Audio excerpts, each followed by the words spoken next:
दरभंगा के कठलवाड़ी स्थित एसबीआई के एटीएम से उचक्को नेवराए एक महिला से 45,000 रुपये।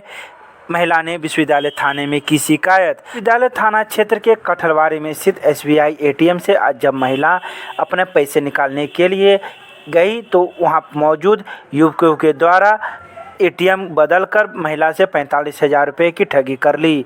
महिला ने कहा है कि उनके एटीएम को बदलकर युवक चले गए और 20,000 रुपये एटीएम से निकाले और बाकी पैसे की खरीदारी अलग अलग दुकानों से की, जिसकी शिकायत वह विश्वविद्यालय थाने से की है और इसके बारे में लिखित शिकायत भी दी है। पहले आगे गए ना, इसके बाद वो दो लड़का आया, एक लड़का पीछे था, दो लड़का आया अंदर। और तब वो खड़ा था तो हमसे नहीं निकल रहा, तो बोला कि लाइए मैम हम निकाल देते हैं, देखते हैं। उसी क्रम में हमसे वो धोखा से एटीएम बदल दिया।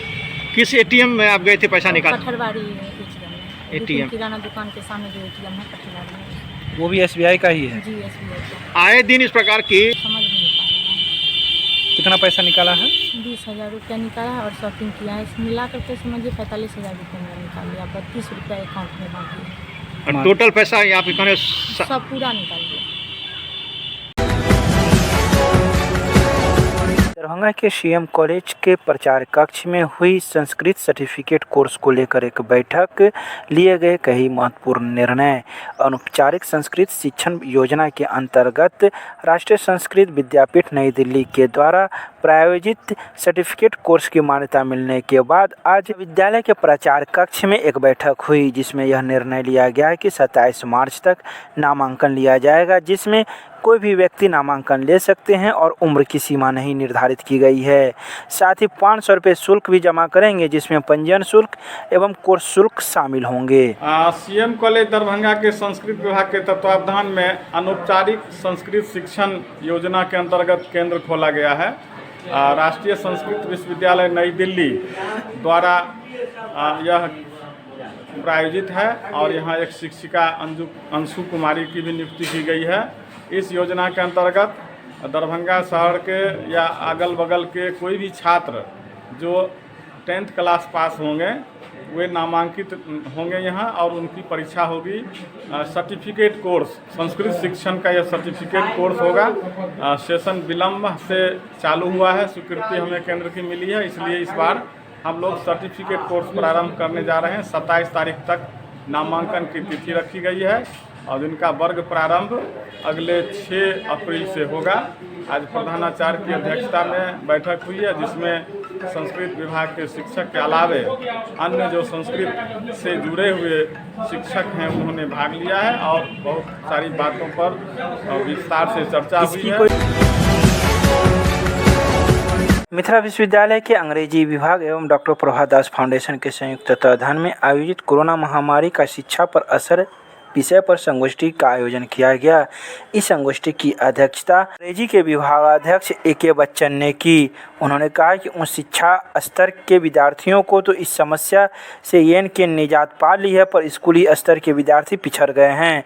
मुख्य वक्ता के तौर पर मौजूद पूर्व विभागाध्यक्ष डॉक्टर अरुणिमा सिन्हा ने कहा कि कोरोना संकट ने विद्यार्थियों के लिए घर बैठे शिक्षा ग्रहण करने का मार्ग खोल दिया है। इस अवसर पर कई छात्राएं एवं शिक्षक शिक्षिकाएं मौजूद थे।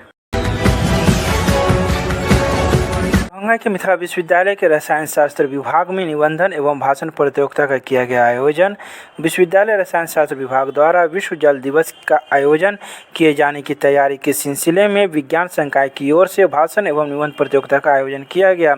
हर घर नल जल योजना is the ultimate source of apply of drinking water विषय पर आयोजित निबंध प्रतियोगिता में विज्ञान संकाय के वनस्पति जंतु विज्ञान विभाग, भौतिकी, गणित, रसायन शास्त्र एवं भूगोल विभाग के कुल 30 छात्राओं ने भाग लिया, जबकि 16 छात्राओं ने is R O water is safe for drinking purpose विषय पर भाषण दिया। दरभंगा के बागमोड़ के पास स्थित संस्कृत विश्वविद्यालय के मुख्य द्वार पर संस्कृत मोर्चा के बिहार प्रदेश के अध्यक्ष पंकज कुमार ने किया प्रदर्शन। यह प्रदर्शन एक छात्र के लिए किया गया, जिस छात्र का एक मोटरसाइकिल उसके छात्रावास के सामने से चोरी हो गया। घटना 19 मार्च को घटी थी, जब उसके छात्रावास के सामने से दोपहर में मोटरसाइकिल चोरी हो गई।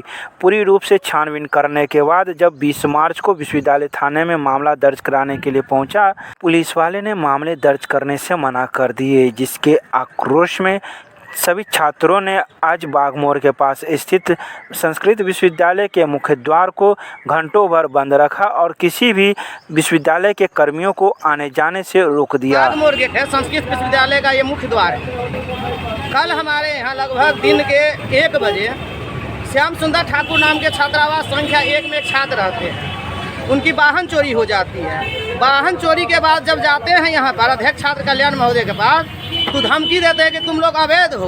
तो वैध या अवैध है तो उनको खाली क्यों नहीं करें? आपका तो अभी उसका PhD का वाइवा हुआ है, नोट यूज भी नहीं हुआ, तो अवैध होगा कैसे हो? थाना के पास जाता है, थाना आवेदन नहीं लेता, दूसरी बार आवेदन लेता, उसकी कोई भी रिसीविंग नहीं देता।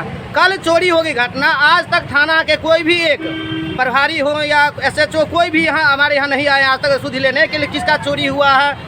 ये गरीब छात्र है श्याम सुंदर, इनको प्रशासन के द्वारा धमकी दी जा रही है, किसी तरह का यदि आप विरोध करेंगे तो आपको सर्टिफिकेट कैंसिल कर देंगे।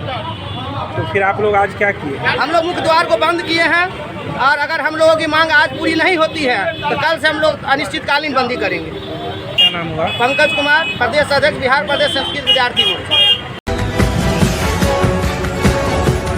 दरभंगा में कोरोना को लेकर मुख्यमंत्री ने की समीक्षात्मक बैठक। कई राज्यों में कोरोना के बढ़ते संक्रमण एवं होली में आने वाले बाहर से प्रवासियों को लेकर मुख्यमंत्री ने यह बैठक की।